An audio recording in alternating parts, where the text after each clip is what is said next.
আজি আকাশেরও তারা খসিয়া পড়িল কামার পুকুরে।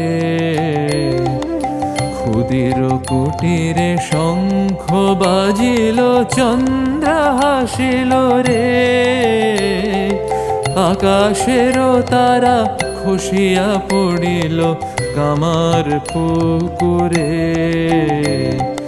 ভুবনের রাত আজি কেটে গেল, প্রভাত উদয় প্রকাশ আসিল। ভেসে গেল দশ দিশি আনন্দে, গয়া গদাধর আসিল রে। আজি আকাশেরও তারা খসিয়া পড়িল কামার পুকুরে। ক্ষুদির কুটিরে